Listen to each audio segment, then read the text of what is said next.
રાષ્ટ્રીય અધ્યક્ષ અમિત શાહનો આજે જન્મદિવસ છે। પ્રધાનમંત્રી નરેન્દ્ર મોદી આજે ટ્વીટ કરીને અમિત શાહને જન્મદિવસની શુભેચ્છા પાઠવી। તેમના જન્મદિવસને લઈને આજે અમદાવાદ, વડોદરા, સુરત સહિત રાજ્યભરમાં ભાજપ કાર્યકરોએ અનેક કાર્યક્રમોનું આયોજન પણ કર્યું છે।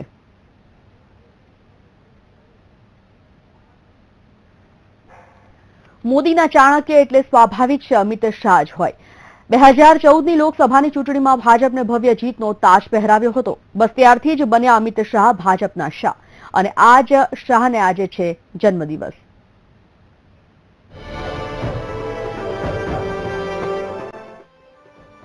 આપ જોઈ રહ્યા છો તે દ્રશ્યો છે પહેલાના અમિત શાહના। ગુજરાતમાં થયેલા નકલી એન્કાઉન્ટર કેસમાં અમિત શાહ જેલના સળિયા પાછળ પણ જઈ આવ્યા છે। શાહના રાજકીય જીવનમાં ઘણા ઉતાર ચઢાવ આવ્યા।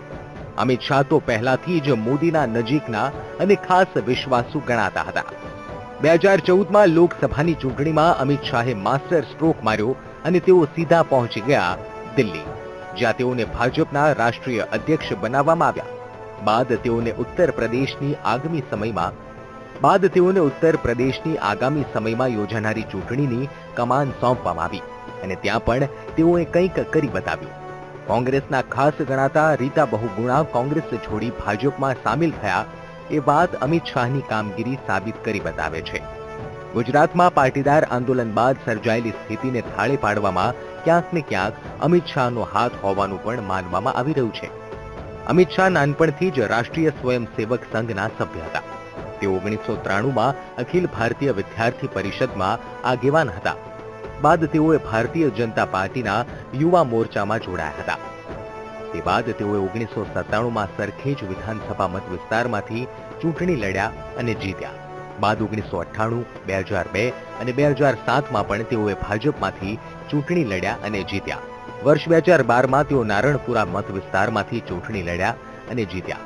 અમિત શાહે ગાંધીનગર લોકસભા મતક્ષેત્રના ઉમેદવાર લાલકૃષ્ણ અડવાણી માટે ચૂંટણી પ્રચાર પણ કર્યો હતો। 2010માં સોહરાબુદ્દીન એન્કાઉન્ટર કેસમાં તેમની કથિત સંડોવણીને લઈને જેલવાસ પણ ભોગવ્યો હતો। અમિત શાહને ઉત્તર પ્રદેશની ચૂંટણીની કમાન સોંપવામાં આવી છે, ત્યારે અમિત શાહ સામે હજુ પણ અનેક પડકારો છે। ત્યારે આ તમામ પડકારો શાહ સહેલાઈથી પાર કરી લે છે કે નહીં તે દિલચસ્પ બાબત છે। Bureau report, VTV news.